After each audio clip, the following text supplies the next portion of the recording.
the two genders, Putin resignation and does Tumblr have election results? Hello and welcome back to Superhell, aka the Mystery Spotcast, a show where two recovering Supernatural fans subject themselves to a rewatch so no one else ever has to watch Supernatural again. And we mean that. We are doing this instead of you regressing. And we're talking about regressing today because we are recording this on November 5th, 2022, the 2-year anniversary of Destiel. Just so you guys know, my name is Ollie. I use any pronouns, and you can find me on social media at OllieFresh. It's fresh with a PH. Let's get into it, because I have no time to hesitate. I don't think that I have been the same since November 5th, 2020. No.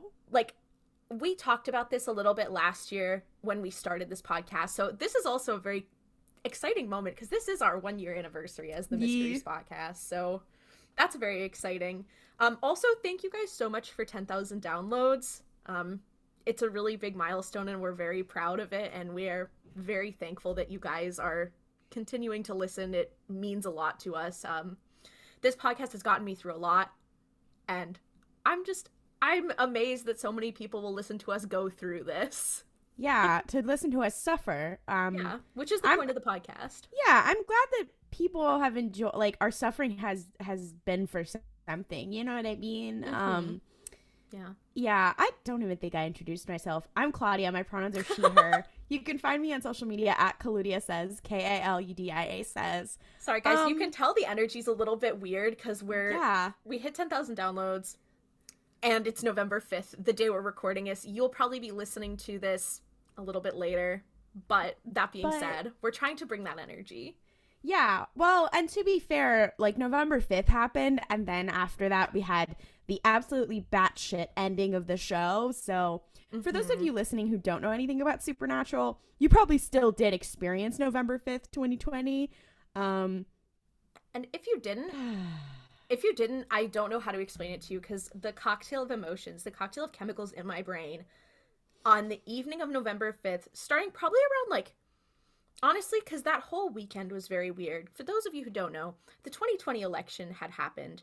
Votes were still being counted because a vast amount of votes for the U.S. election were mail-in, which is not super common here. And because of COVID, because of how close the election was, it was a really stressful, weird time. So people were constantly trying to refresh the news, see what was happening. So probably I would say that day, I feel around 8 p.m., my brain was already fried. Something felt wrong in the air. The day progresses. I remember I remember telling my dad, I was I'm going to go upstairs and go to bed. I go upstairs early because I'm tired. I open my phone.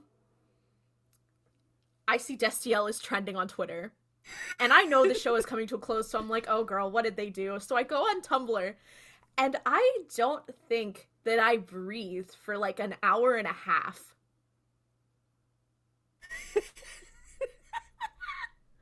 And here's the thing, is you can't describe the emotion as happiness, because it wasn't exactly happy. No, but I do think there was serotonin involved. Yeah, because it's something you never expected to happen in 9 million years to happen. Somehow happens at the worst possible time for us as a society collectively. And I also want to say, for me personally, because everyone was really chronically online, especially during the pandemic. I was working in news, so the place where my brain was at, not to be real or whatever, but it got to the point where my level of dissociation from things that I saw on the screen was we had 2 people on my in my news team die. They just died, and we had to keep going. And I was I didn't know them very well, but it was crazy. My level of dissociation was on another level. I had also I can talk about this now. I had also had my free speech threatened by my boss the week before. So I was no longer allowed to talk about politics the week of the election for fear of being fired. That's a story I won't get into, or I have gotten into before. So the cocktail of emotions I had was, oh, look at all the things happening. I cannot speak about them. I can't really go outside because of COVID. And now this thing has occurred that has awoken the sleeper agent inside of me that is myself in 2012. And the combination of the dissociated, fucked up in the mind, traumatized news worker now and 2012 me clashing in a point of I can only speak online about Destiel and nothing else happening around me. It was the most vile combination. It was whatever chemicals were in my brain. It was not serotonin. It was not dopamine. It was something akin to a drug. Thing. No, yeah. I will say, I do feel like the emotion that people who are chronically online, like the emotion that we experienced on November 5th, 2020, is the closest that you can get to doing cocaine without actually doing cocaine. Yeah.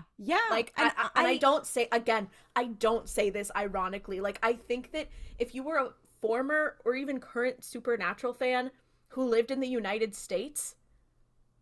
No, there were people outside of the US too who were I'm not crazy. saying I'm not saying they didn't experience it. I'm just saying I think that it was just one of the most insane things that I've ever lived through. And like I say that as someone who has like been alive for a while and has seen a lot of really crazy things happen. Like literally later that year we saw the US Capitol get broken into and like that stormed. Still wasn't, and listen, I was not as crazy as this. No, I mean, it was, but like it was crazier on a world stage. But for me personally, my brain was like, "Whoa, that's fucked up." But it was nowhere near the cocktail of emotions I was feeling on November 5th. For those of you who don't know, we're kind of talking around it. On November 5th, in the episode of Supernatural, which was not the penultimate episode. It was like episode 3 before. episodes. Yeah, like yes. It was 3 episodes. So it was the before. second to last episode of Supernatural. Yeah. Or third to last. Third to last episode of Supernatural. Spoiler alert. Spoiler alert. Cass does tell Dean, "I love you," then immediately gets sent to superhell because he felt happiness, basically. I know there's more to it than that, but to avoid spoilers, basically that's what happened. Dean didn't say anything back and just kind of gave him this weird look that some people were like, "Oh my god, he's so sad," and some people were like, "He's about to say a slur." And there is a scene after that though where he like slides down the wall like a sad anime character, and you're like, "Oh, wait a minute." he was fucked up. He was not having a good time, but it was so strange and off-putting, and like it was like, oh my god, we skipped over queer baiting and went straight to bury your gaze. And to be fair, that is exactly what I always, if Supernatural were to ever do Destiel, that is exactly how I expected it to happen. None of that surprised me at all. I was like, you know, if it's Supernatural, they're gonna do it in the most insulting way possible. I wouldn't expect any less. And the difference between my experience and Ollie's experience was that you had stopped watching the show, but like most people, for a while. I stopped watching the show in probably like 2013 or 2014. I remember being like, I think it was shortly after all of the Gadriel stuff. Oh, was when I was like, I can't do this anymore. It was like shortly after the Dog Dean Afternoon episode. I was like, I can't do this. For those who don't know, we'll get there. Keep listening and maybe you'll find out. I had done this thing where I said, okay, sunk cost fallacy. I have put in so much time into this show. Is it good anymore? No. However, I do want to know how it ends. And if that takes 20 years, fine, fuck it. I will. You're so brave. I was like, I am just here because this is a shit ass time, and I just need to know how it fucking ends. I kind of wish I didn't know now with the rusty nail, but you know what? I was like, I'm gonna fucking stick it out. And I also said to myself, if they were ever to do Destiel, and I said this to myself as a joke several times, I was like, if they were ever to do Destiel, and that's never gonna happen, I would want to be caught up and know what's going on. And I was one of the only people on Tumblr who knew what the fuck was going on. And I was like, oh, all my sacrifice, it was worth it. It's finally paid off, and now we have a podcast that has over 10,000 downloads, so we're winning, guys. I was angry because it was kind of spoiled for me, because I like saw people talking about it and I was like, what the fuck? And I went like, it airs on broadcast TV, so like I couldn't really get the episode until it was like the next day on like the CW.com. So like I usually would watch it the next day, and I saw people tweeting about it and whatever, and I was like, huh? And I see something about Destiel and I was like, so you robbed me of getting to see that in real time. To be fair, honestly, I will say, do you think you would have been better off had you not known ahead of time? Because I feel like knowing you, I feel like if you had seen that when it had happened, I really worry like for your health. Like I think something in your body would have broken and you would have like died. I think there's what is the equivalent of that, I think, for me, is when they mentioned Thrawn on screen in The Mandalorian. Like, that's as close as it got for me, of me going, I think my brain has shattered into pieces. This is, I will say, though, about the hashtag Destiel confession. If that had happened in, like, 2014... Oh, my God. I don't think it would have just been like, oh, my God, we're going crazy. Like, I think that genuinely something world-changing would have happened. Like, I mean, I really worry. Like, I think I might have died. Like, not we like could have avoided Donald Trump being president. No, literally, I do think that I think the CW would be like one of the top networks in the nation. Like, I think there is in the Berenstain Bears universe, in the Goods timeline, something happened. And I have a friend who worked on the show. I also kept watching. I was like, I'm going to support her and her endeavors when she finally gets to watch an episode. And I do remember her texting me something that was very cryptic. And I was like, what does that mean? And I was like, girl, what does that mean? And then like when it happened later, I was like, is that what that meant? Are you be fucking for real right now? No, because there were just, it was honestly, it was so hard that day, because also here's another set piece. I believe it was literally the next day that we found out the results of the U.S. presidential election.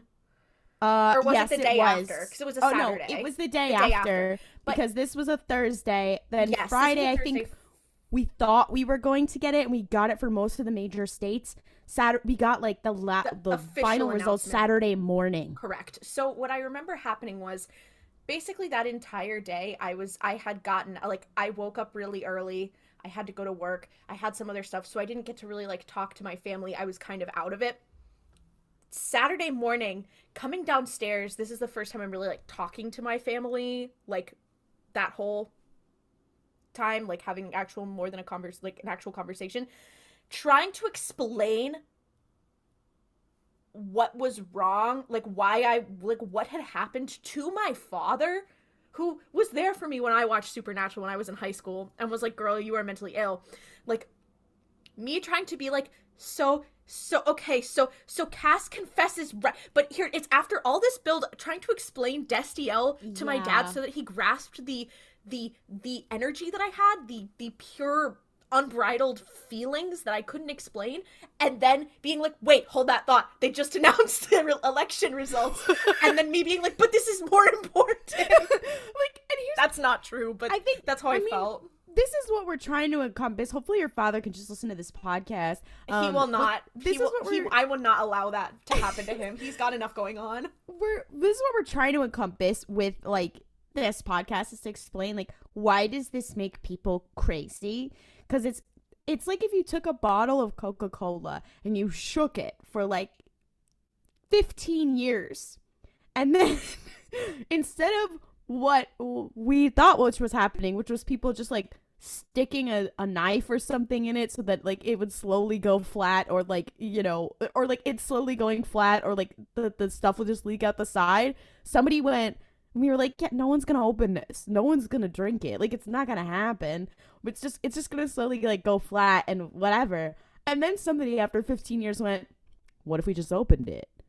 And then it exploded, and you're like, what? Not only do you open it, they opened it, it started exploding, then they dropped a Mentos in there, and it just... Oh, and I should say that they were shaking it the entire 15 years. They just kept shaking it, like, and every week they'd be like, so remember, these bitches are gay, and you're like, what the fuck? It's like they're putting it in like a rock tumbler. Yeah, they just kept shaking it, and you're like, girl, no one's gonna ever drink this. Like, and why are you shaking it? Like, it's not gonna happen. That is a perfect analysis for queer baiting. Is shaking a bottle, like a carbonated drink, shaking a Coca-Cola bottle, and then just not opening it until it goes flat. That is queer baiting. I love this. We're onto something, guys. We are onto something. And Destiel is the one that they went, okay, but what if we did open it? Yeah, and then they said, oh, there's no more soda in the bottle, and that's because it was Bury Your Gays. Oh, no, I thought it would be like they opened it, and then they dropped the Mentos in it, and it, like, physically hurt someone, and that was the Bury Your Gays. Someone actually died. It was really sad. Why are you laughing? Why are you laughing? Castiel was sent to superhell. Why are you laughing? Castiel got sent to superhell for being gay, and you're laughing?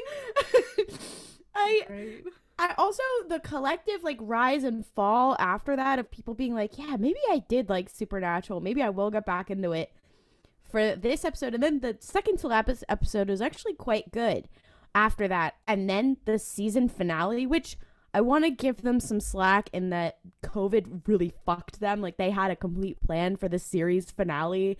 And then they filmed, I believe, either this episode, the one with Destiel, or the next one, I think, was their last one before everything locked down. Truly, it is really, truly a picture of 2020. And then the finale is, like, putting my brain through a ringer.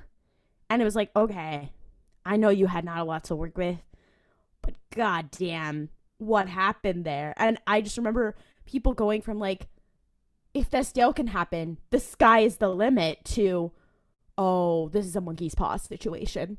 This is a monkey's paw. But also, yeah, if this was the other problem, and this is what happened when we found out that Obi-Wan Kenobi was gay in a book.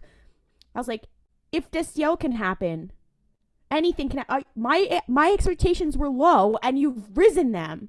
You can't do that. You can't. If Destiel can happen, anything is possible, and you can't get my hopes up like that. You know what's so funny? Since Destiel happened, I feel like we have seen a rise and I know it's also just because, like, you know, times are moving forward. Also, more shows, like, with higher budgets are, like, can now continue to be produced because of COVID, etc., etc.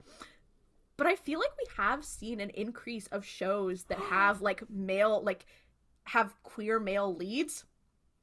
Like, listen, I feel like we have seen an increase. We got Destiel, and then 2 years later, we got real lesbians in Star Wars on screen who are not dead yet. Not yet. And who cannot be cut out of the TV show on a live action show. Okay? You know what? They broke the glass ceiling. No, but I mean, I am, though. Like, I know that a lot of the shows that I am thinking of right now were, like, in production. Yeah. But I'm just thinking about, like for a show like Our Flag Means Death, or a show like The New Interview with a Vampire, Destiel, dare I say Destiel was the blueprint? They did. That's mostly a joke. It's mostly a joke, but, like, not as much of a joke as I feel like it should be, but it's mostly a joke.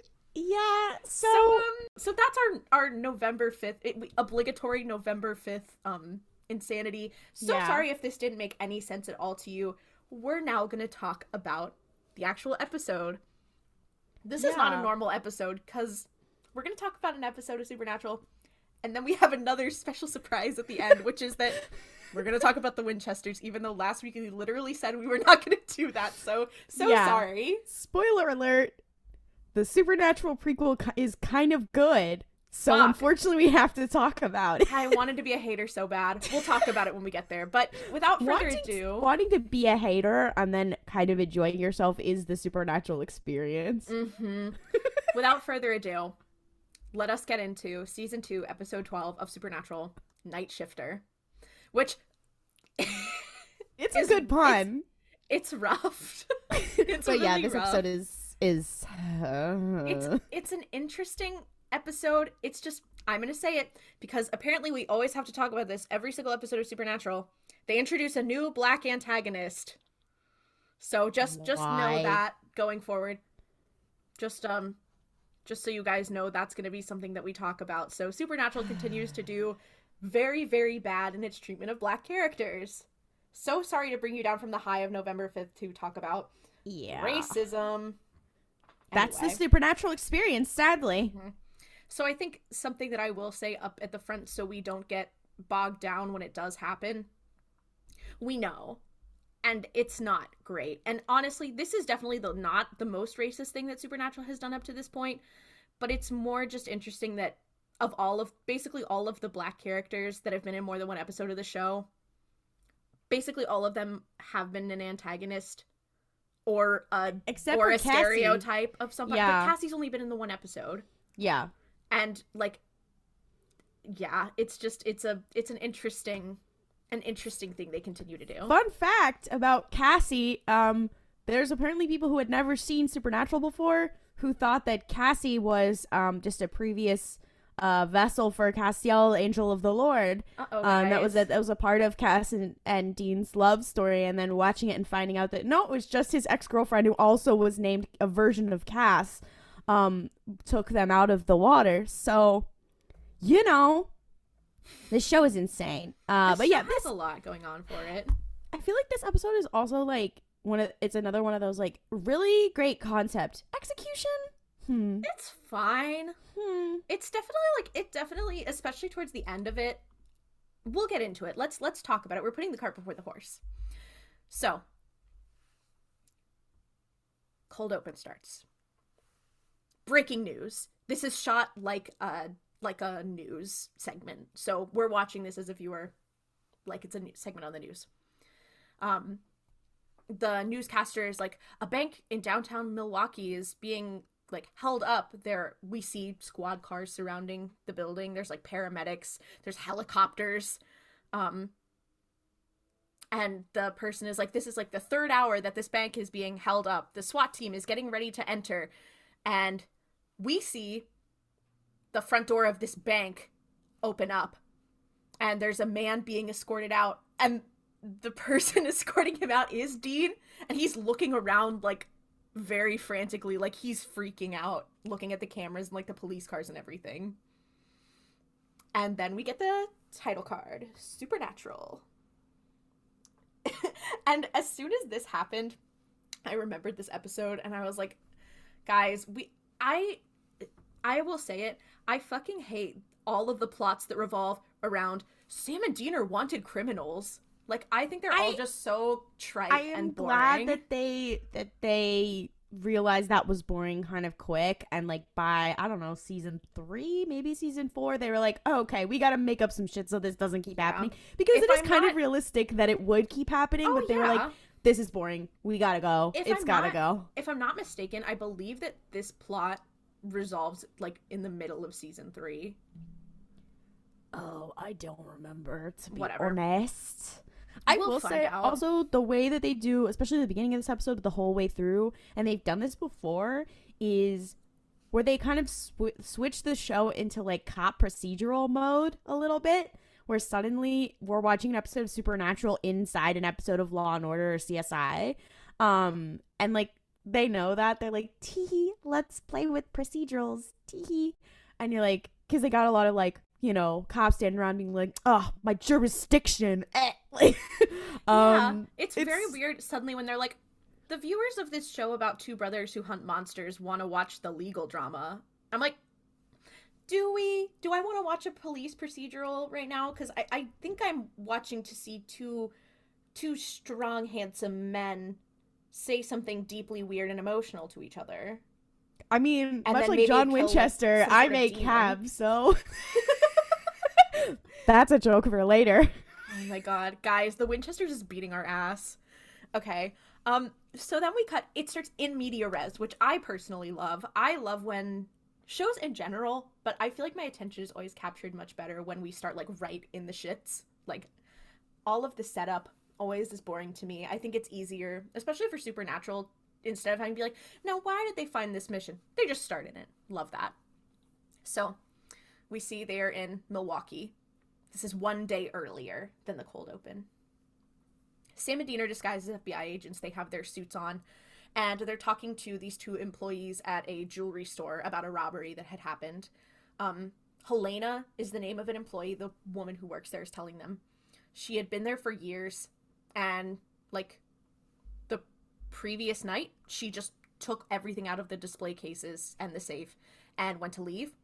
Then the night watchman caught her in the act, but she grabbed his gun and, like, shot him in the face, and he didn't, like, try to fight back, because he was like, whoa, I know you. You've worked here for years. Then she went home and killed herself by throwing a hairdryer in the bathtub. Nobody has a motive.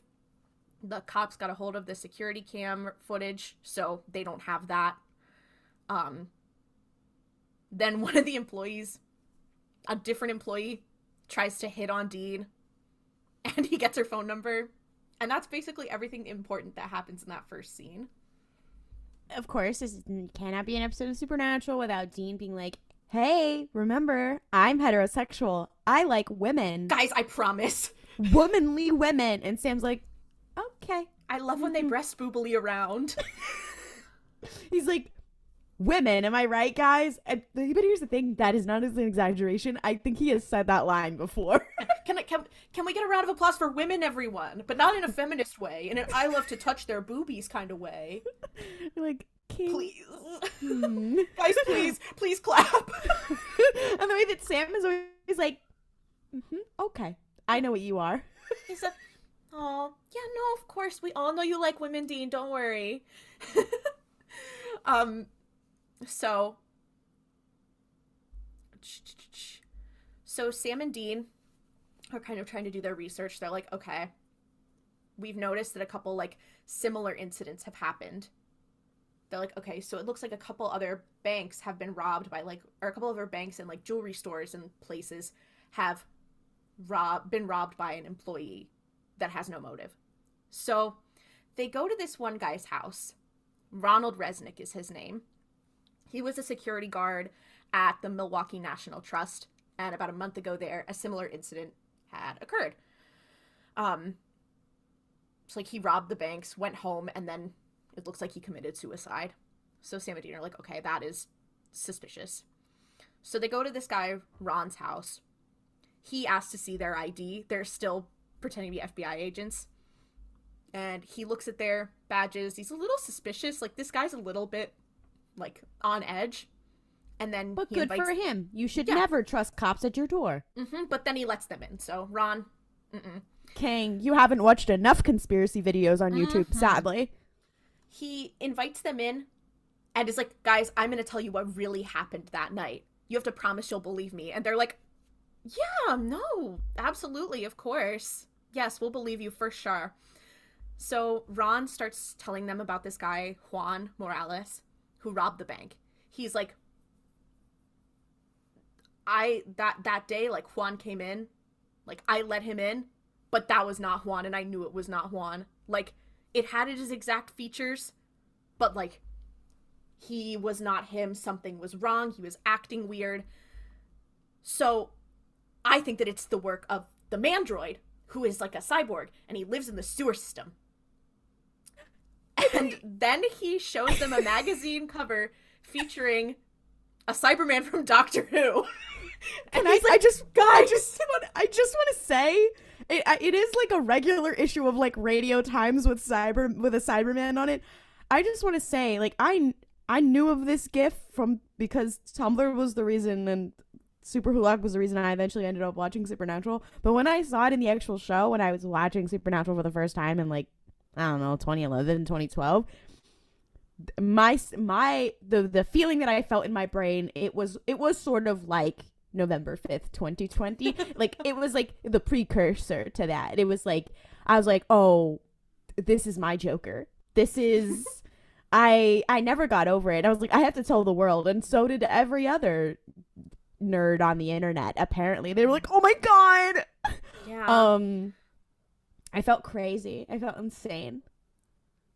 So he is showing them all this stuff. He has basically like a board with red string. It's giving Pepe Silva from Always Sunny in Philadelphia.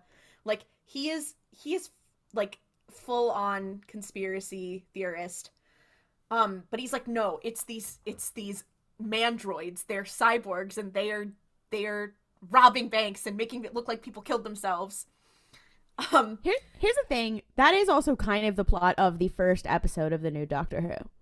So true. There is a guy. He does think that he has kind of a red string situation where people don't believe him, and the alien plastic autons, they are pretending to be other people. So you know what? So true. King, you were just in the wrong universe, because boy, God, now I miss Ronald Doctor Who.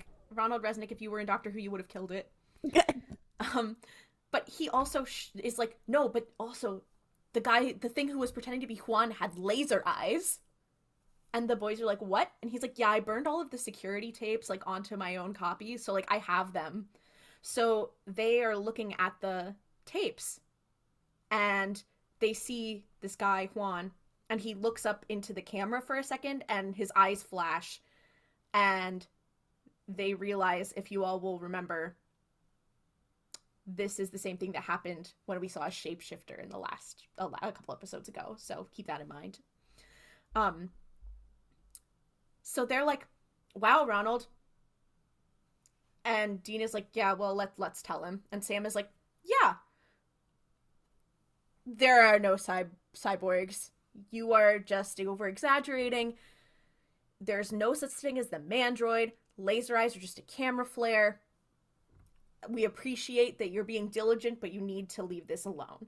And Ron clearly looks really disappointed. And Dean kind of looks at Sam like, oh, like, okay, we're lying. I feel kind of bad about lying, like, straight to this guy's face. Whatever. So they leave. And they go back to their motel.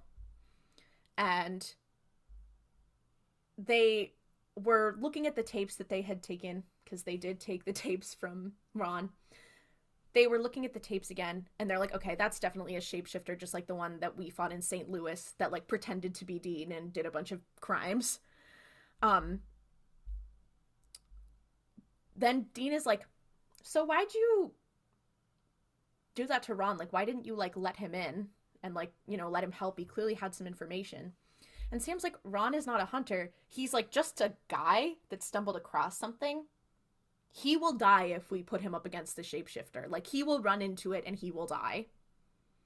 So let's have a bit of a reality check, babes. I do like this exploration of, like, there are some people who are going to be like, hey, there's something wrong here, and we do need to address, like, what happens with those kind of people. And I feel like, well, we have that with the ghost facers as well, but, like, I do like when they engage with that, because not everybody is like, oh no, I can't believe it. You know what I mean?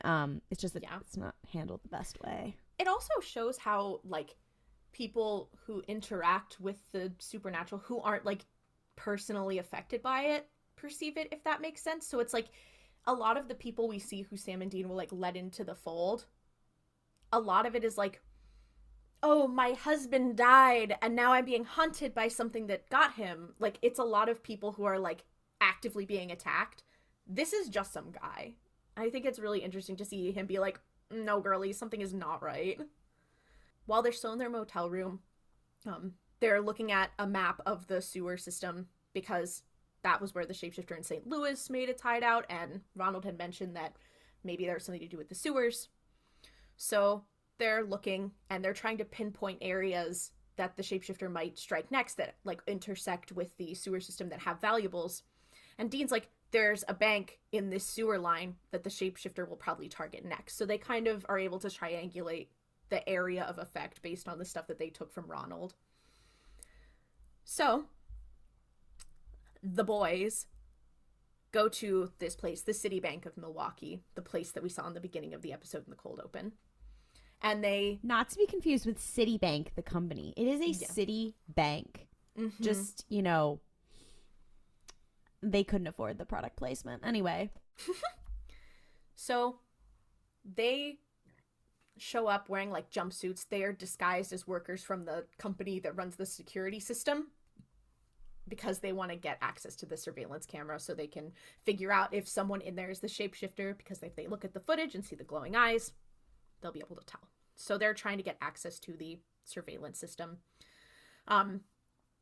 They get in and, like, they spend a couple hours looking at the footage and looking at everyone in the bank, and there's like no sign of the shapeshifter until the bank manager like turns around and his eyes flare, and they're like, okay, that's our guy. We can go intercept him and try to like get him away from everyone else so we can, you know, take him out, because he's obviously a shapeshifter and he's trying to hurt people. But then they look at a different a different angle, and they're like, wait a minute, Ron is in this bank, the guy who has had a bit of a conspiracy moment. He's here, and he's locking the front door with a chain. Then they see that he is packing. He has, like, a rifle. And then we cut to Ron, like, in the bank, and he's, like, pulls his rifle out and is like, everybody get on the ground. This is not a robbery, but, like, I have a weapon. So all of the people in the bank, like, start freaking out like there's a robbery and start, like, getting on the ground. Uh-oh. So Sam and Dean run out, and they're like, okay, Ron, let's calm down. And he's like, oh, fuck no, because you guys are wearing different outfits. You are not FBI agents for real. You two get on the ground. So they kind of start complying, and then Dean goes, hey, dude, I'm going to tell you the truth. You were right. There is something fucked up in this bank. It's not mandroids, but there is, like, something really wrong. We need to find the bank manager, because he is something. Like, we gotta get out of here. I can come with you and show you, but, like, you need to not hurt all of these people. So Ron's like, okay, cool. You're letting me in on things. You're saying you're undercover, and that's why you're dressed like this. Okay, cool. You can come with. So then Ronald locks everyone else in the vault and takes Dean with him. And there's a part where there's, like, it shows, like, these girls who are, like these women who, like, work at the bank are talking to Sam. And Sam is, like, standing there, like, cause obviously Sam is also locked in the vault. And this girl's like, your brother's so brave for going out with that maniac and protecting us. It was so, I was like, oh. She's, like, this very beautiful, like, early 2000s blonde bombshell, and she's like, your brother is just, he's so strong and handsome. And Sam's like, okay, thank you. Sam's like, my brother's gay, but continue. So we cut to a few minutes later at the bank manager's office. Dean and Ron burst in and find a layer of just, like, skin and other bodily fluids just slunked off behind the desk. And it's the same thing, again, that we saw in a previous episode when a shapeshifter transforms. It's like that residue. So Dean is like, okay, I gotta tell you what's going on. Because Ron's like, oh my god, the Cyberman dropped his skin or something. The mandroid did something. And Dean's like, dude, it's a shapeshifter. It's a shapeshifter. And it shed its skin because we weren't fast enough, so it could literally be anyone. And Ron's like, oh, that's no good. Well, we should probably find that. Yeah, so it's getting dark for the boys. Then we see outside the bank that squad cars have started surrounding it, and there's helicopters flying overhead. Ah, yes, the procedural part of the episode. And the SWAT team is here. The girls are stressed, and the police cut the power to the bank off, so it's now dark. Because it's starting to get well into the evening at this point. Crazy escape room. Also, this is technically a bottle episode. It is, isn't it? Yeah. So Sam and Dean are talking. They go back to the vault. So Sam and Dean are discussing what their next move will be. And because there's no power, there's no access to the cameras, so they can't tell who the shapeshifter is. It could be, like, in the halls, in the vault, in the walls. Like, it could be literally anywhere. But they have to find a way out of the building. Because Sam is like, Dean, you are wicked still wanted by the cops. Like, a lot, bro. And Dean's like, oh, so true. I'm going to take a sweep of the building and just, like, try to find the shapeshifter. So I'm just going to, like, go do that because Ron is going to let me go. Like, he's going to let me do that. So you hang out here. So Dean goes and is, like, looking around the building. However, in the vault, one of the security guards, who's an older gentleman, starts kind of, like, having an issue. And he's kind of, like, stressed out. But then he starts to, like, faint.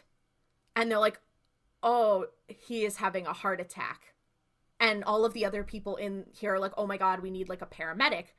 And Sam is like, okay, well, this guy is like gonna have a heart attack. We do need to use the phone to call the paramedics, which is funny because the phone still works, but the power's off. Well, it's a landline. So it is a landline. You're right. Yeah, it's a landline. So yeah. Sorry, that was a thing that was a big deal back in the day. Since I'm old as fuck, no. Oh please. But they go to use the landline. Sam is like gonna use the landline. Then we see that Dean is looking through the offices in the bank, and he goes into one and he sees a crack in the ceiling. And he, like, uses a coat rack from the other room to break it open, and a dead body falls on the ground. And he recognizes it as a guy who is in the vault. So Dean, like, runs back to the vault and is like, okay, Sam, yeah, we should, like, let this security guard who's having a heart attack, we should take him out and like, go take him outside to the paramedics. So they're like, okay, cool. We're gonna take him out. But the shapeshifter is like, oh, I'll come, I'll help. Like, the person who is the shapeshifter is like, I'll help. And they're like, nope, okay, yeah. So their plan is to, like, lure him into a trap to separate him from the group. However, the shapeshifter manages to do a little escape. And Ron starts, like, running after him. And Ron has been, like, on and off the phone, this landline, with the police the whole time. Where he has been like, no, I can't let anyone out, but I promise I'm not trying to do a robbery. And they're like, he's like, but I'm working alone. It's crazy how much I'm working alone. And at this point, when they are talking about letting this security guard out, Dean, because Dean also was like, okay, there's a shapeshifter, we can't just, like, let this guy out. And Sam is like, yeah, I agree. Like, so the people who are in the vault start being like, oh my God, these two guys are working with him? Yeah. So they kind of start, like, turning against him. So Sam and Dean are now like, fuck, we are, like, accomplices in this bank holdup. So they're like, okay, fuck, well, we need to stop the shapeshifter. So, okay, cool. So when they're finally like, okay, we are gonna let this guy leave, we're gonna escort the guy who's having a heart attack out, they start to take him, then the shapeshifter books it, Ron chases after it. And they're like, oh, fuck, okay. So Dean is like, oh my God, wait, don't, like, just run out. And then Ronald runs in front of a window. He looks over at Dean, and then he straight up just gets sniped. Like, he gets shot in the back and just falls to the floor dead. Like the red dot from the sniper, it was crazy. Mm-hmm. It was so cinematic too. But I was like, girl, okay. So then it cuts back. Dean is like, okay, I feel like shit. That was so fucked up. Okay. So Dean goes and escorts this security guard, this older gentleman, out of the building. And then we see the shot from before where, like, from the cold open, where Dean's, like, looking outside at all the cops being like, oh my God, something's happening. So we see Dean while Sam goes off to try to find the shapeshifter. Sam finds more, like, of the shed skin. And then he uses the landline to contact Dean, who's gone back inside and is now at the other landline. And is like, it could be anyone. There's more shed skin here. So we don't know what's going on. So Dean's like, okay. The vault was sealed, so they're probably not in the vault. I'm gonna go and round up all the employees and keep everyone there. Outside of the building, the feds arrive. Ugh, the feds. The feds. We get this guy. It's been the cops, like the local cops the whole time. This guy, this special agent Henriksen, comes up to the cops and he's like, you guys don't know who you're dealing with because we saw that footage. We know who this is. This is more than you guys understand. Just a good note. Agent Henriksen is black. So just keep that in mind when you think about the sort of politics that are going on in this situation. So Dean gets everyone in the vault, and then the phone rings, and Dean picks it up, and it's this agent. And he's like, oh, hi, Dean. Yeah, we know what you did in St. Louis. We know you're on the run from the cops. We know you're extremely dangerous. We're here. We know your brother's here, so you two should just come out of the building. Because we saw you. We know that you're also helping with this holdup. So, if you guys could just come out of the building, that would be great.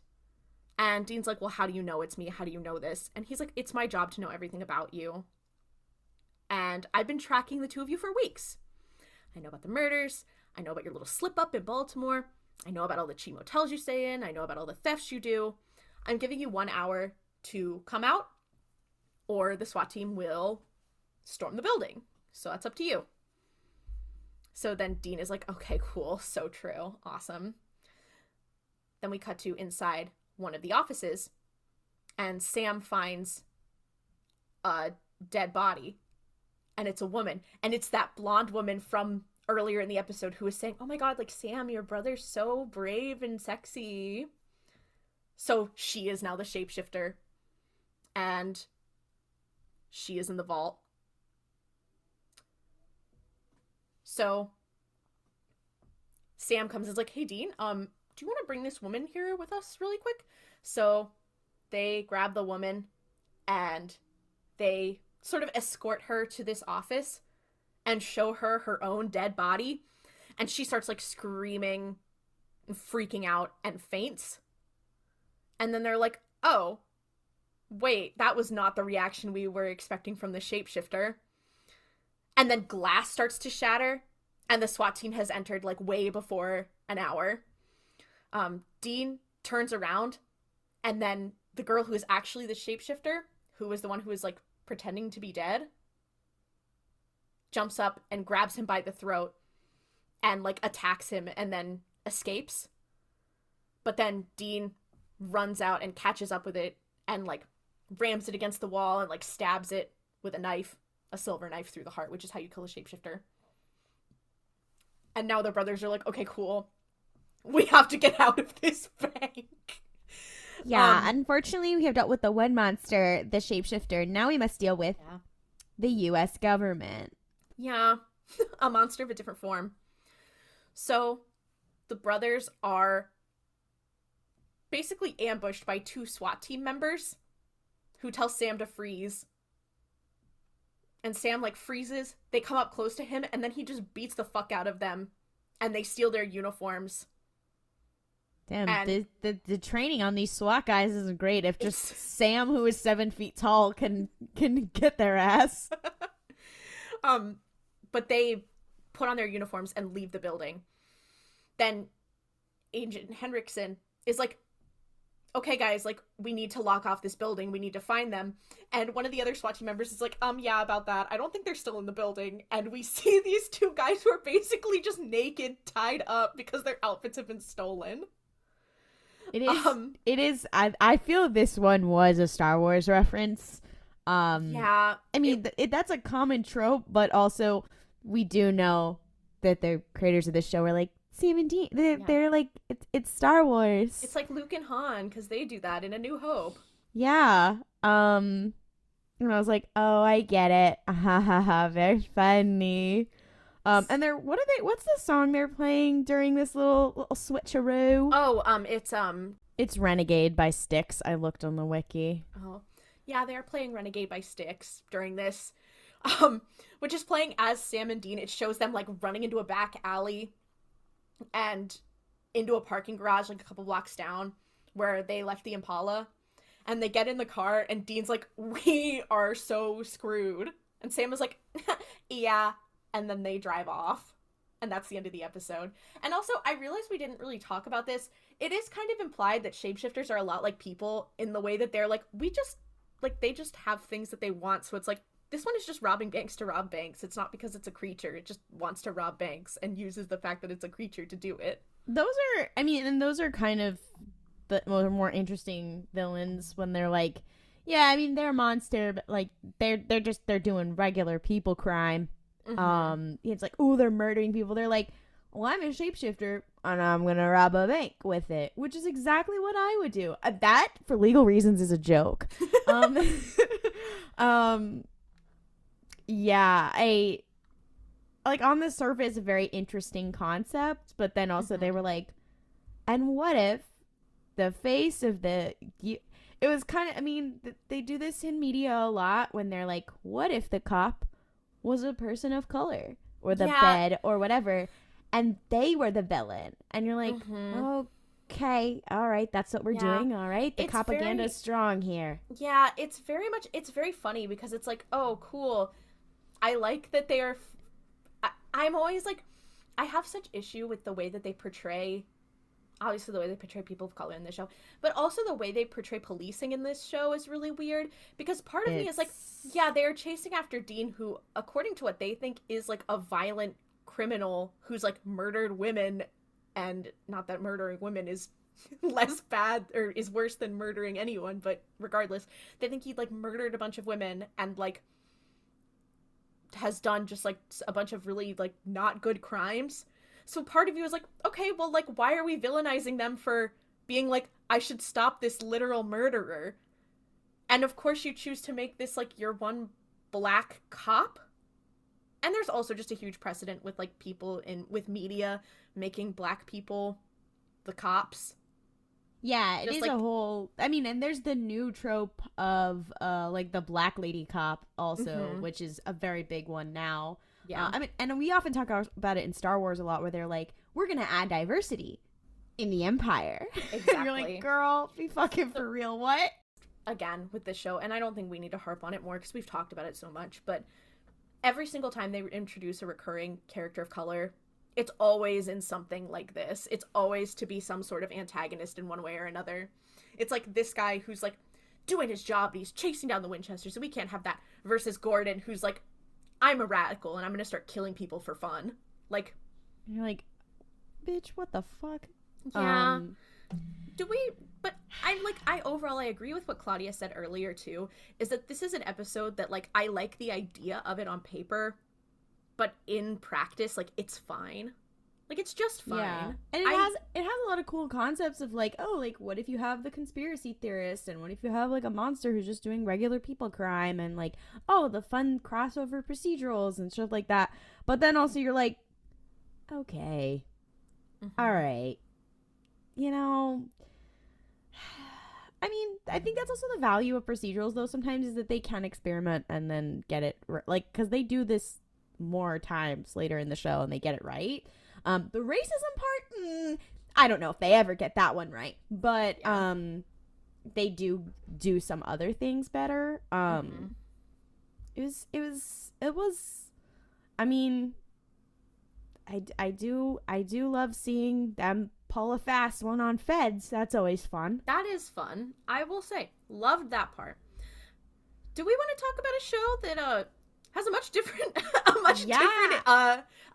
vibe? So for those of you who don't know, we started this podcast for the 1-year anniversary of Destiel becoming canon, as we talked about earlier, which was last year. And in that time, since then, in the 1 year this podcast has been on the air, a Supernatural prequel, the first Supernatural spinoff to actually get off the ground, has begun airing. And as we said last episode, we're not going to be like covering it every week or that kind of thing. We're just going to be checking in for our Winchesters Corner anytime anything we believe significant occurs. And we thought, oh, we'll just talk about the premiere and then we'll come back. And I will also add, as with a lot of pilot episodes, I don't think that the pilot episode of this show was representative of the show as a whole, because I did not like the pilot episode even a little bit. Like, there were parts that were charming, but I just did not think it was very good. Yeah. So we were like, okay, well, The pilot episode was not very good. I don't have high hopes for the show. We'll probably just come back to it if something crazy happens. Yeah. And I will say, like, Supernatural itself, as we said in our first episode, like, is the rare show where the pilot is very good. So, and this is also why me personally, I like to give a show, especially like a 40 to 50 minute long show, I like to give it 3 episodes before I decide if I like it or not. For like a 20 to 30 minute episode, I like to give it 6. But surprise, surprise, the Winchesters is actually pretty good. Shit, I know. It's so hard. Episodes 2 through 4, I watched basically in one sitting, and I enjoyed the fuck out of it.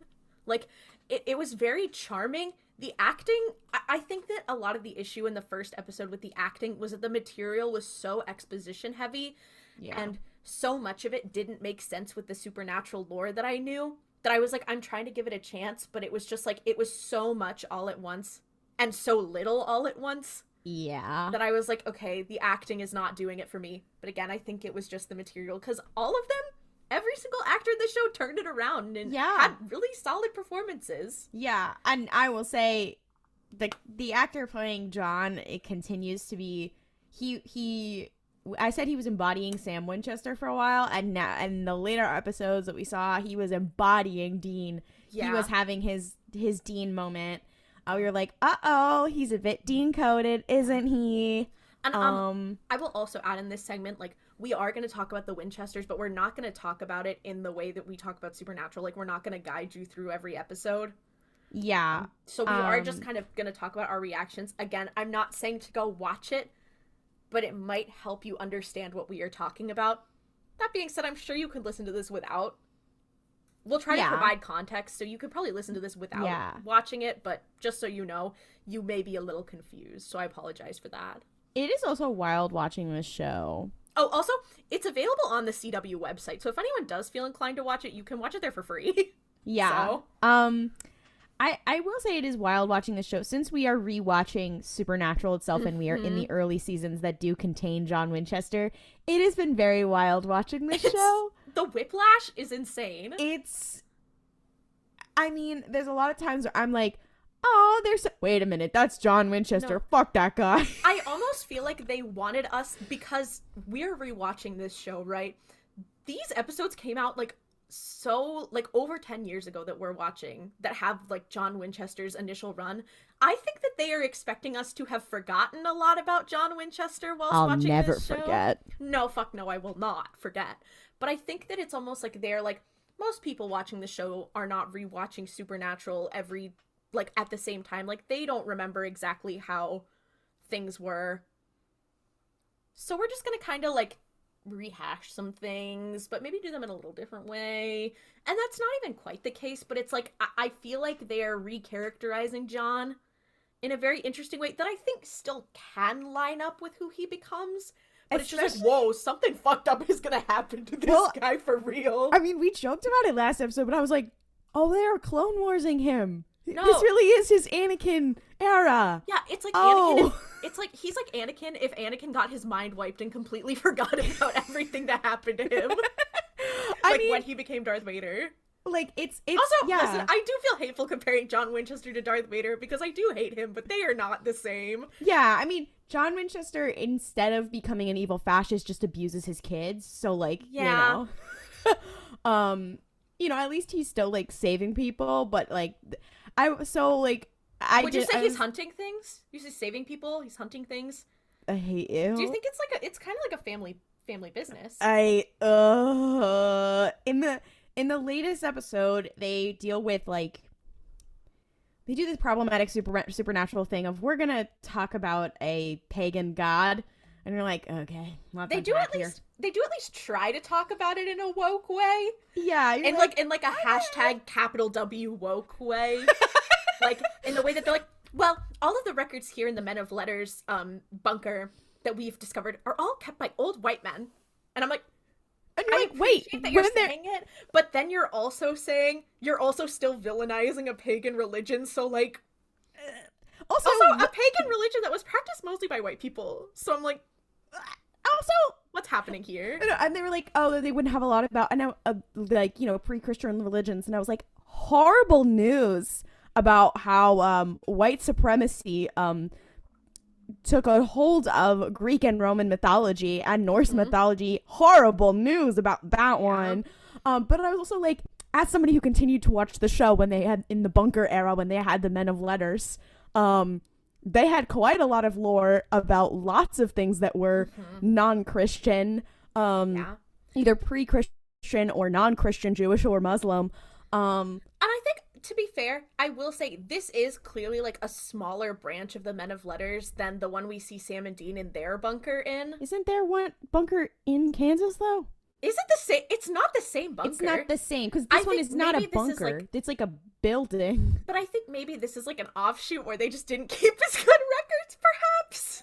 Maybe they just kept what they thought is quote-unquote important. But that's what I'm saying, where I think they kind of are hoping that maybe we forgot some things about the show. Like, it's nothing major or plot-breaking, but it's like every so often a little thing will be tweaked.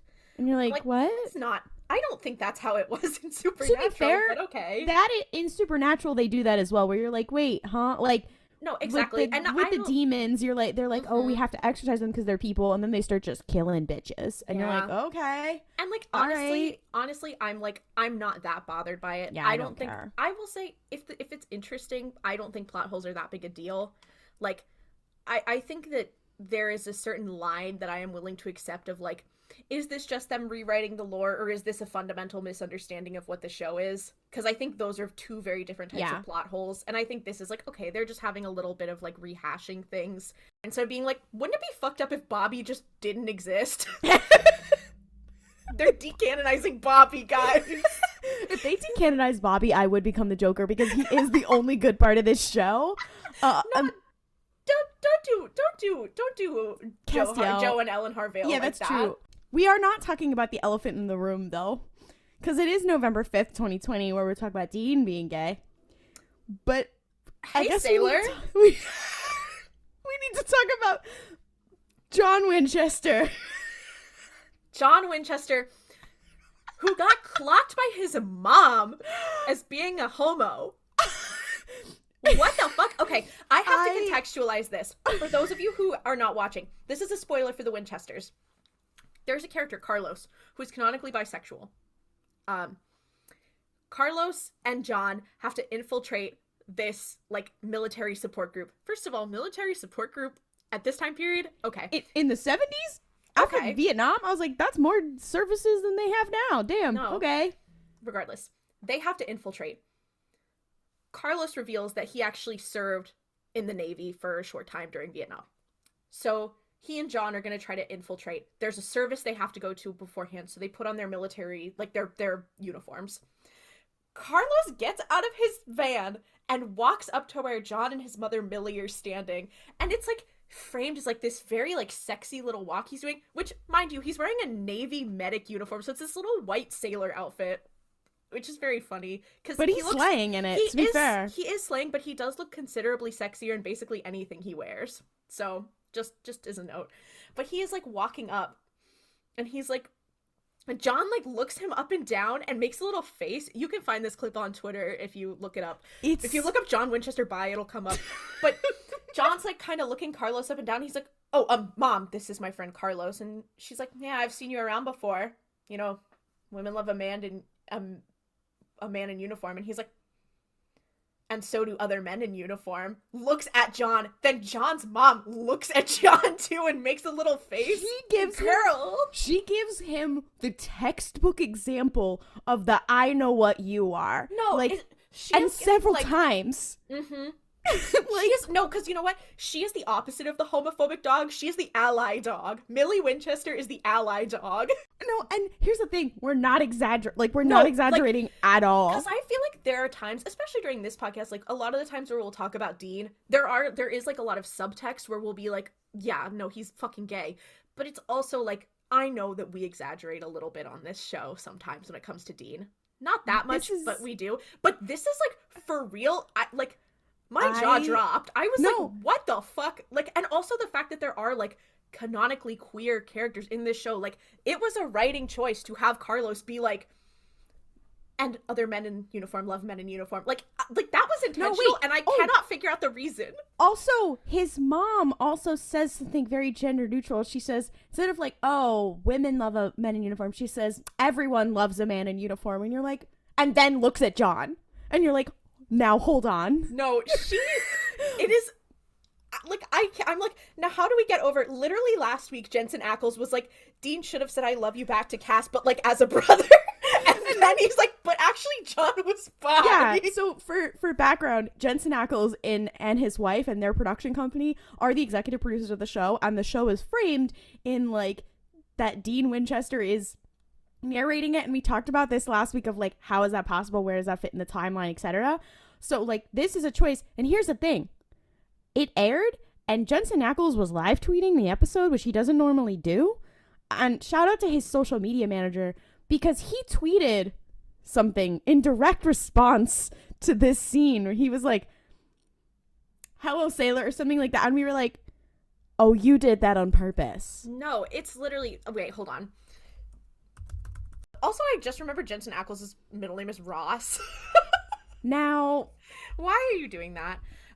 So he tweeted, well, hey there, sailor, with a laughing emoji, or a smiling emoji. Jensen, and here's my question. Here's my thing about Jensen Ackles. Because sometimes I feel like he says things that he's like, doesn't mean, but he means them, but he doesn't mean them. Because I think everyone saw that as being like, is John hot for Carlos? Quickly. But then it's also like, do you think he's saying that because he thinks we as an audience were like, wow, Carlos looks so fine? Which he did.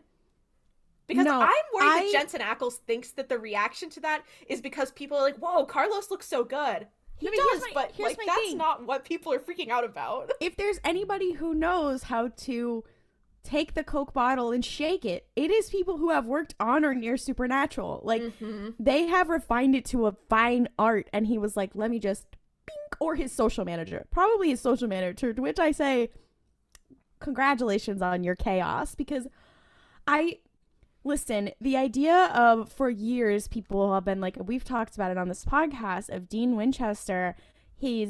I got to unpack a lot of his trauma involving his father and whatever, and that it ties hand in hand with him, like, you know, unpacking his sexuality, whatever, because towards the later end of the series of Supernatural, he also, like, has some healthier dynamics with Jack, who's basically his son, and like he has to unpack some of his mommy issues first, and like, you know, and with Castiel and whatever, like, he goes on a journey of like unpacking basically his internalized homophobia. Like, they don't say it, but like, kind of, to find out that his father may have been closeted the whole time. His dad is one of those like people from a TikTok who's like, yeah, when my parent says something that's like kind of gay, like out of nowhere, and I'm like, have you been in the closet this whole time? Like, that's so Dean. true. I did see a TikTok, you just reminded me. I saw a TikTok earlier this week that was like sending my boss positive affirmations when I email him, because it's, even though he's a dick, because it's not his fault that there was lead in the water until he was already fully formed. That is me with John Winchester right now, I fear. John Winchester has lead poisoning, not clickbait. Like, because, yeah, I mean, I think they, especially in this later episode, I was like, wow, he really, in this last episode, they really harped on something that they used to do a lot with Dean in Supernatural, of like, you're a soldier in this war, whatever, an unwilling soldier, and training him to be a soldier, and eventually, like, Dean struggles between, like, my father always used to train me to be a soldier in a war, and that's why I don't want to play into literally what God wants to make me, his soldier. His daddy issues are wrapped up in literal cosmic proportions, and then for them to say that with John, I was like, oh, that was holy God. Yeah, no, it's weird. It's weird because at first I was like, this show doesn't get John Winchester at all. And now I'm like, oh, I fear this show like really gets John Winchester. And I'm just like, I fear that my big thing about this show is that I'm like, first of all, I'm so scared about like what they're going to do to this poor man to turn him into the man that he is during Supernatural. It is lead poisoning. And, like, it is lead poisoning, and it's also like, obviously Mary dying is very fucked up for him. I'm sure that's gonna mess him up, but like, girl, what is I'm going sure to his happen? mother dying is what is gonna keep him from being sane anymore. Also, Yeah, and also probably the fact that they are inevitably going to have to wipe his memory. yeah, it's gotta be that they wipe his memory. Oh, and you know what? In Supernatural, as we've been watching, they've been talking about. He has his little journal. John has this little journal of all these things, and we find out that, like, you know, other hunters, they work together, they talk, whatever. But John really, he talks to some, but he really doesn't talk to a lot of other hunters. And And like he's the gathered ones he his does, own. he has beef with. Yeah, and you know what? It's very gay of him, actually. Mm-hmm. Oh no! It's because he's confronting his feelings. Yeah. I know, because I have talked. Wait, I just had the thought: did he have a crush on Ellen, on Ellen's husband and just not realize it? Oh no, we can't do this. We can't do this. Get away from the polycule of Ellen, John, and her husband. We're not doing that. That's why she forgives him, because they were in a polycule. She was like, yeah, the polycule was V-shaped. I was not connected to John in any way, but we were both with my husband, so. Oh, that's so dark. That's why Dean is like, yeah, I can't really be with Joe. It'd be kind of weirdly incestuous. Yeah, like, it's not technically, like, she's not like my stepsister or anything, but she kind of, like, it's, you know, like, there's like some relation there. I don't quite know how to define it. I'm so sorry for that tangent. That really hurt me physically.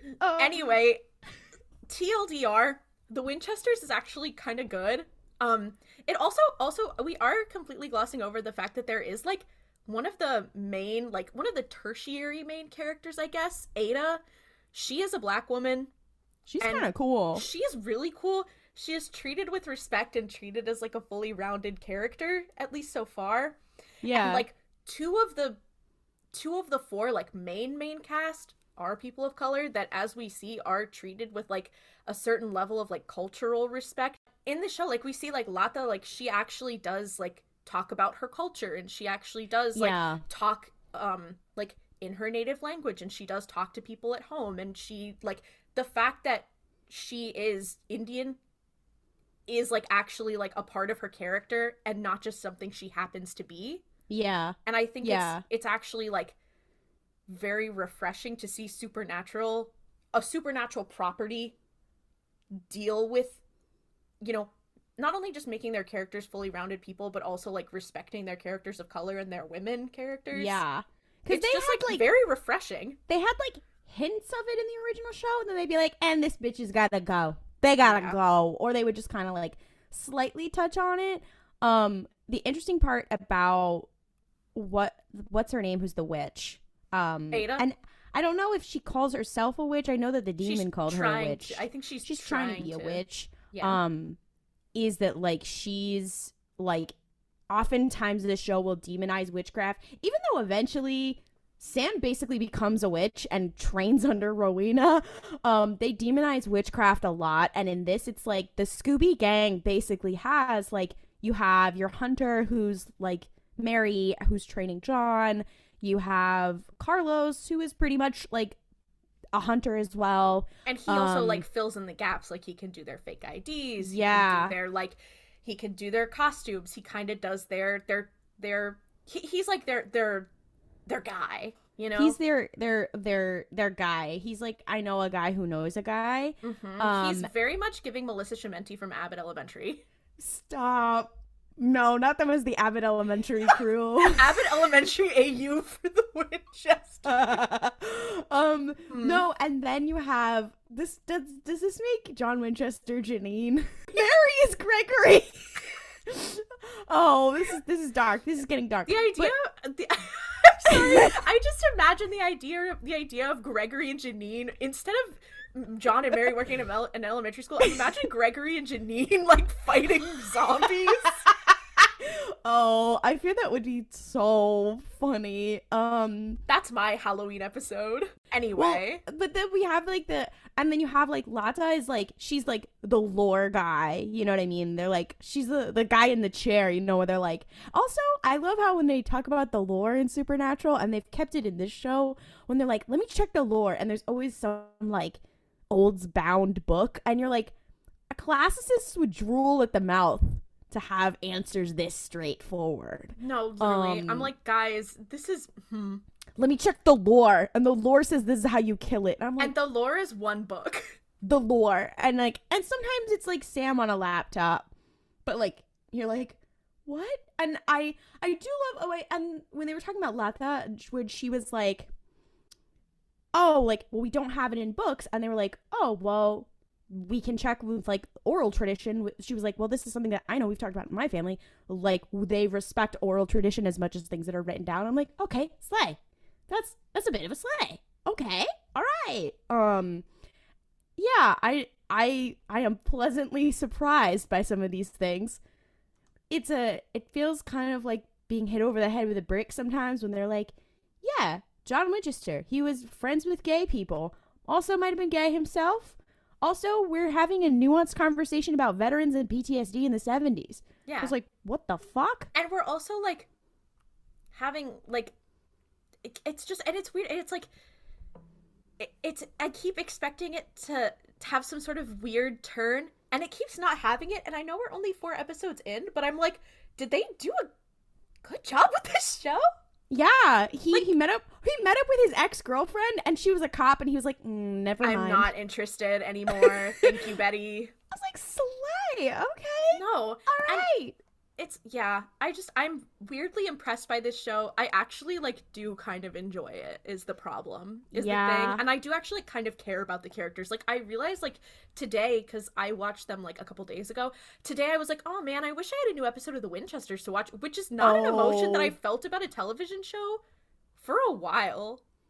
Oh, like that's a story driven like serialized television show, I mean. I will also say Millie Winchester, it's nice seeing her again, because when we see her in Supernatural, spoiler alert, her arc in Supernatural, when we see her, she was so sly, and I wanted to see more of her, and I felt like she was kind of treated not great, but she's ultimate MILF, just so cool, and now we get to see her in her younger years, and I'm like, yeah, absolutely. Also, she's very Dean-coded, and you're like, oh, I fear I'm upset. Yeah. I fear I'm having a moment. And she's like, yeah, my father's missing. I have daddy issues. And you're like, oh, girl. Oh. And they also deal with parental issues in a very, like, nuanced way. Like, I feel like in Supernatural, and to be fair, a lot of the parents in Supernatural, especially, like, with John and Sam and Dean, it's like John was kind of a shithead. So them kind of talking about, like, yeah, like, they realize John sucks. But what's interesting about, like, Mary and John's parental issues, like, in the show is that they do kind of talk about it in a very nuanced way. Like, Mary's like, I still love my dad, and I still want to find him, but I realize that he's put me into a life that I didn't have a lot of agency in. And John's like, you know, my dad left, but I'm taking my issues out on my mom, but my mom's also having an issue. Like, they really go into it in a way. And where did that nuance go, John? Where did that nuance go, John? Where did it go, John? I think it was the brain damage from the lead and maybe mind erasure. Good question. Yeah, you know, Let's find out. John, I want to know. Yeah, whenever they talk about Mary being like her being like, yeah, I was really put into this life and I don't know how I feel about it, whatever. I was like, oh, I fear I'm getting upset about Dean Winchester. The fact that this happens to your children. I'm so sorry, Queen. You didn't deserve that. Closing argument. I actually quite like the Winchesters. I'm excited to see what happens. There's plenty of time to be disappointed, but as of right now, I'm pleasantly surprised. The, like, overarching plot of I don't even know what those monsters are called. I'm like, okay. Yeah, I don't. They keep being like, we need to prep for this big monster, and I'm like, I already don't remember anything about it because the pilot was so dry, but and other than that, okay. I'm excited. Yeah, I'm like, can't wait to find out how this man loses his memory. Yeah, and also what's so jarring is when Dean will do voiceover at the beginning and end of the episodes. It's so jarring to suddenly hear him be like, again, I've said it before, but like a range only like certain animals, like whales can hear. He'll be like, you know, when your family is doing this. And I'm like, Jensen, please, I need you to it's okay. Like, we know you're manly. Just raise it a little bit. Also, I will say some of those monologues are coming from like the standpoint of a more enlightened Dean, and I'm like, So it is when he's in heaven. No, okay, my theory has been confirmed. This is how we can get the Destiel road trip. I believe it. We're going to talk about the fucking Destiel road trip. Every time we talk about the Winchesters, we will be talking about the Destiel road trip because it's going to fucking happen. I know it in my gut. Anyway. Oh, I did just think of something and I was like, it's not going to happen, but it would make me want to fucking kill myself in a good way. Is, you know... Do you know when Mary says, like, and he's like, oh, like, my mom always said that, like, I had angels watching over me, and then, of course, you find out, like, about Castiel or whatever, and you're like, oh my god! Wouldn't it be crazy if they somehow got Misha Collins on the Winchesters and he, like, meets Mary in the past, and, like, she doesn't know? So here's my concept. Castiel shows up in a different vessel. Yeah. And is like, girly, you need help. And she was like, can you just, like, make sure my kids don't fucking die? And he's like, I'm on it. And then he's like, oh, I've been so busy. I need to come back now. And then he's like, oh, you're 26. Oh, shit, you're kind of fine. No, wait. Cradle robber Castiel? Wait, no. He Jacob Blacked it. Castiel, you're getting canceled. Thank you all for listening. For 1 year, even we took a big hiatus and everything, you guys are still listening. We have 10,000 downloads. It's crazy. And happy November 5th. By the time you hear this, it will be late, but still it is, you know, a month of celebration. Absolutely. You know, for more cursed supernatural content, apparently memes about the Winchesters, you can follow us on social media at Mystery Spotcast on Twitter, Instagram, and TikTok. You can also ask us cursed supernatural or the Winchesters questions in our TikTok Q&A or by emailing us at themysteryspotcast@gmail.com. If you enjoyed listening to us suffer, please rate the show and leave us a review on Apple Podcasts, Spotify, Podchaser, Overcast, whatever podcast app you use that allows ratings and reviews. It really helps our show. Also, like, tell one friend. Make it a multi-level marketing scheme. If you want to hear more from us, we're also two of the co-hosts of RuPaul's Pod Race, a queer Star Wars podcast. We're covering Andor right now. It's a very Yas and Slay, very fun time. And see you 2 Tuesdays from now for more slaying people, queer baiting things, the supernatural business.